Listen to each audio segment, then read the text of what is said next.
রথযাত্রা উৎসব নিয়ে কিছু বলুন। আজ প্রায় 235 থেকে 250 বছর হলো এই রথযাত্রা চলছে। নবকৃষ্ণদেব এটা কৃষ্ণদেব আমল থেকে এই রথযাত্রা হচ্ছে। আমাদের এখানেতে লক্ষ্মী জনার্দন মানে নারায়ণকে বসে রথ টানা হয়। আর রথের দিনকে এই রথ টানা, উল্টো রথের দিনকে রথ টানা হয় এবং দুর্গা পুজোর দুর্গার ডান পায়ের যে পাশটা সেটা পুজো করা হয়। আর এই রথে বাড়ির সবাই অংশগ্রহণ করে। এই দালানেতেই রথ চলে এবং নারায়ণকে বসিয়ে একটা হচ্ছে নারায়ণকে আমরা কেউ ছুতে পারি না। নারায়ণ সরে যাবার পর সেই জায়গাটাতে সবাই নমস্কার করে। আমরা জন্ম থেকেই রথযাত্রা দেখে আসছি, বরাবরই এটা হয়। কোভিডের সময় বাইরের লোককে কোনো অ্যালাউ করা হয়নি, সে দুর্গা পুজোতে করা হয়নি। আর গত 2 বছর আগে যখন দালান পুরোপুরি রিপেয়ারিং হয়, ওই তখনই নিয়ম ভেঙে রথ বাইরে বাগানেতে টালা হয়। ওই এক বছরই হয়েছিল। তারপরে দালান ঠিক হয়ে যাওয়ার পর আবার সেই রথ যথারীতি এই দালানেতেই চলে।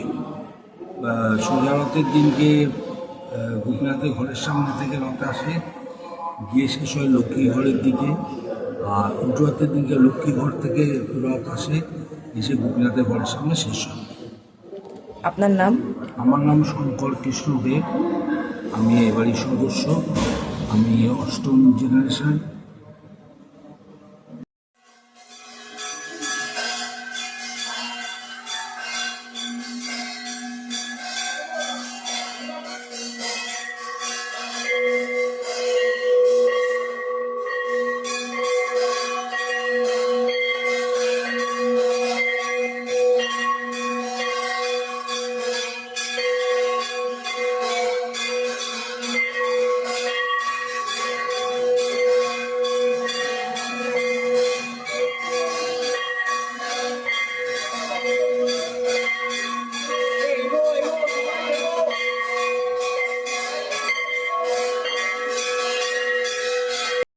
রাজবাড়ির এই রথযাত্রা উৎসব ঠিক কত বছর আগে চালু হয়েছিল এবং কার উদ্যোগে চালু হয়েছিল? সুবাবাজার রাজবাড়ির মহারাজা নবকৃষ্ণদেব সুবাবাজার রাজবাড়ির প্রাণপুরুষ। এই সুবাবাজার রাজবাড়ির সেই ফ্যামিলির পত্তন করেছিলেন। আমাদের এখানে গোপীনাথজিউ 265 বছর আগে গোপীনাথজিউকে প্রতিষ্ঠা করা হয় এবং গোপীনাথজিউর সঙ্গে লক্ষ্মী জনার্দন নারায়ণকেও প্রতিষ্ঠা করা হয়। লক্ষ্মী জনার্দন নারায়ণকেই আমরা জগন্নাথ হিসেবে মনে করি, কারণ জগন্নাথ দেবেরও প্রকোষ্ঠে নীলমাধব আছে, উনিও নারায়ণ। জগন্নাথ দেব নারায়ণেরই এক রূপ। সেই হিসেবে আমরা সেই তখন থেকেই মহারাজা নবকৃষ্ণদেবের সময় থেকেই এখানে এই লক্ষ্মী জনার্দন নারায়ণকে ইয়েতে বসিয়ে, রথে বসিয়ে আমরা পরিবারের লোকেরা সেই রথকে ঠাকুর দালানে, গোপীনাথজির ঠাকুর দালানে টানি। সেটা সোজা রথের দিন একদিকে টানা হয়, উল্টো রথের দিন আরেক দিকে টানা হয়। দালানের পশ্চিম পাড় থেকে পূর্ব পাড়ে গিয়ে মাসির বাড়ির মতো ওখানে রাখা হয়।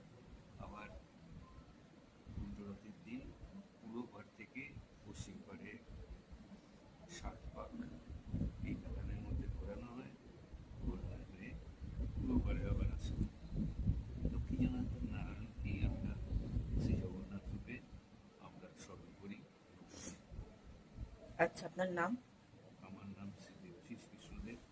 আমি মহারাজা নবকৃষ্ণদেব থেকে অষ্টম।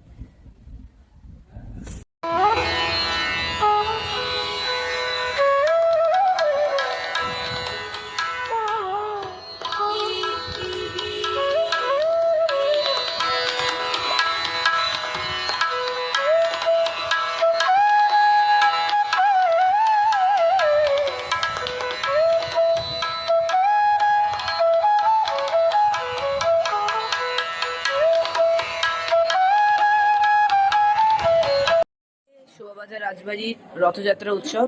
তো এই রথযাত্রা উৎসব সম্পর্কে আপনার কেমন লাগে একটু কিছু বলুন। নমস্কার, আমার নাম কৃষ্ণ সুহানা দেব। আমি এই বাড়ির নবম প্রজন্ম। আমি এই বাড়ির মেয়ে। তো এখানে যে ছোটোবেলা থেকেই একটা আমাদের আলাদাই মজা থাকে যে রথের দিনকে একসাথে সবাই মিলে রথের দড়ি টানা।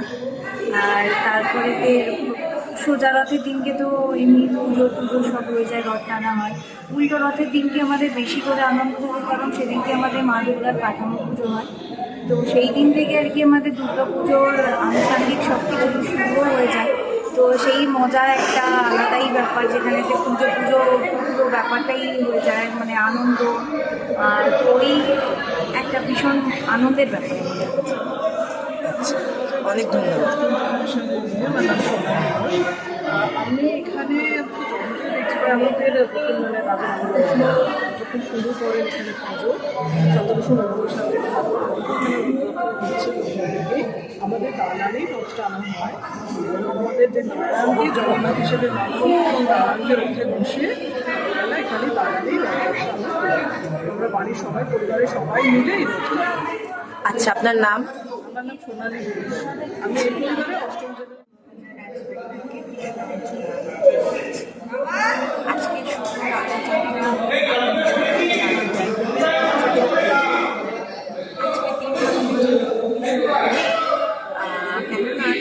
আজকে সোজা রথ, এরপর সেখান থেকে দুর্গা কাঠামো অর্থাৎ মায়ের যে ডান পায়ে মাছ সেটা রথ চলতে মাছটি পূজিত হয় এবং ওই দিয়ে মায়ের ডান হাত সেই হিসেবে রথযাত্রা দিনে দুর্গা পুজোর সূত্রপাত, সেটাও একটা বিশাল আনন্দের ব্যাপার।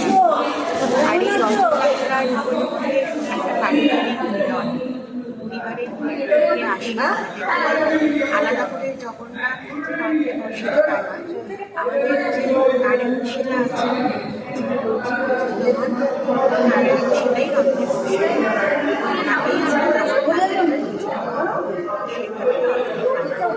আমাদের এখানে রথযাত্রাতে আমরা সবাই একত্রিত আমাদের এখানে রথে বসেই টানা হয়। নারায়ণকে আমরা সবাই টানি, কিন্তু আমরা স্পর্শ করি না ওনাকে, আমরা দূর থেকে প্রণাম করি, রথ টানি।